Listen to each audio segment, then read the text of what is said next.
বাসর ঘরে ঘোমটা দিয়ে চুপচাপ বসে আছে মিষ্টি। সারাদিন বিয়ের টেনশনে কিছুই খেতে পারেনি, ক্ষুধায় পেটটা চুচু করতেছে, মাথা ঘুরতেছে, কিন্তু কাউকে কিছুই বলতে পারছে না। কি করে বলবে?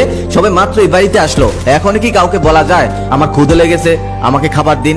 মানুষ কি ভাববে? ওদিকে আবার ভাবিরা বলে দিয়েছে বাসর রাতে বিড়াল মারতে। মিষ্টি আসার পর থেকে এদিক ওদিক তাকাচ্ছে, তবে এই বাড়িতে কোনো বিড়াল দেখতে পারছে না। বাসর ঘরে তো দূরের কথা, তখন রাত 12টা বাজে। তার স্বামী আকাশ দরজা খুলে আসলো, সে চমকে উঠলো। ওদিকে দাদি আবার বলে দিয়েছে বাসর রাত নিয়ে মিষ্টির অনেক ভয়, কারণ সে বান্ধবীদের কাছ থেকে অনেক রকমের কথা শুনেছিল।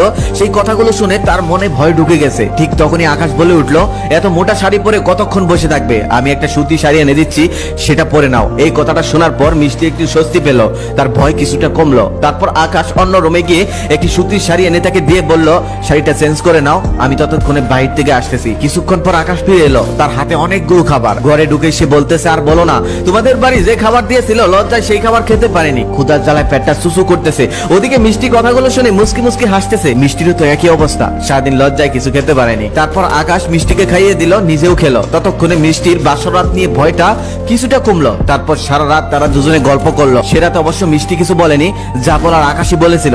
মিষ্টি শুধু শ্রোতা হয়ে শুনেছিল সারা রাত। সংসার সম্পর্কে প্রায় বেশিরভাগ কথাই সে রাতে আকাশ মিষ্টিকে বলে দিয়েছিল। আকাশ বলেছিল, দেখো আমাদের বিয়ে হয়েছে পারিবারিক ভাবে, বিয়ের আগে আমরা দুজন দুজনকে তেমন একটা চিনতে পারিনি, বুঝতে পারিনি। তবে যেহেতু তুমি আমাকে স্বামী হিসেবে মেনে নিয়েছো, তার মানে আমাকে তোমার যোগ্য মনে করেছো। তবে আমাকে তোমার যোগ্য হিসেবে গড়ে তোলার জন্য পৃথিবীর সব থেকে বেশি কষ্ট করেছিল আমার বাবা মা। তাই আমি চাই তাদেরকে কখনোই কষ্ট দিয়ে কথা বলো না, কষ্ট দিও না, তাদেরকে সম্মান করো যেমনটা তুমি তোমার বাবা মাকে দাও। মিষ্টি সেদিন মাথা নেড়ে সম্মতি জানিয়েছিল। সেই রাতটাই ছিল মিষ্টির জীবনের সব থেকে সুন্দর একটি রাত। আকাশ আরো বলেছিল, দেখো কালকে পর্যন্ত তুমি কারো মেয়ে ছিলে, তবে আজকে তুমি কারো স্ত্রী, কারো পুত্রবধূ, কারো ভাবি, কারো চাচি, কারো মামি। শুধু এতটুকুই বলবো, সবার সাথে মিলেমিশে থেকো, কখনো যেন কারোর সাথে মনোমালিন্য না হয়। 2 বছর কেটে গেছে, তবে কখনোই কারোর সাথে ঝগড়া হয়নি, মনোমালিন্য হয়নি। কিভাবে হবে? বাসর রাতেই তো আকাশ তাকে সতর্ক করে দিয়েছিল।